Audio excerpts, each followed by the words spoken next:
In a quiet town, hidden among cobblestone streets, stood a watchmaker's shop like no other, with name Time's Whisper. A place where time whispered its secrets to those who dared to listen. It stood on a narrow street, surrounded by cobblestones and old buildings.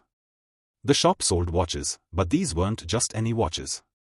People said they never broke and always kept perfect time. Some even said they were magical. The owner of the shop, Mr. Elroy, was an old man with round glasses and gentle hands. He spoke little and spent most of his time working on watches. There was only one strange rule about his shop: no one was allowed in the back room.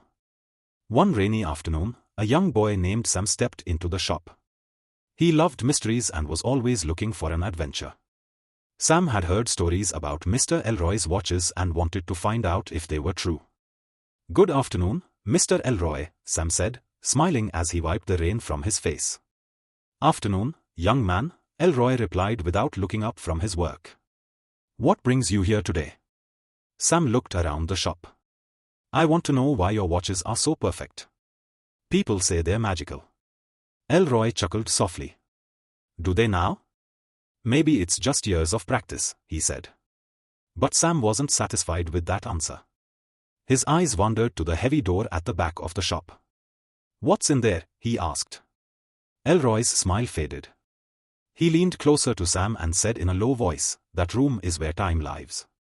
Sam's eyes grew wide. "What do you mean?" Elroy straightened up, as if he had said too much. "Some things are better left alone," he said firmly. But Sam's curiosity wouldn't go away. When Mr. Elroy turned to help another customer, Sam tiptoed toward the back door. His heart was racing as he slowly turned the knob. The door creaked open. Inside, the room glowed with golden light. The walls were covered with clocks of all shapes and sizes, each ticking in perfect harmony. In the center of the room stood a giant glass clock, filled with golden sand.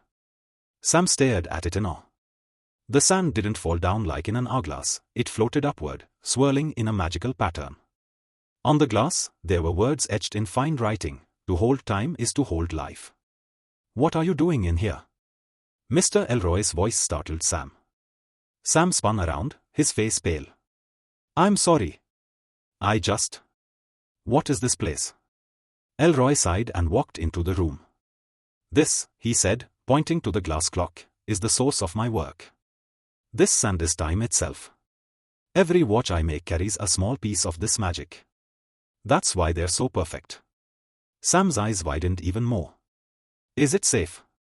Elroy smiled sadly. "Nothing comes without a price," he said.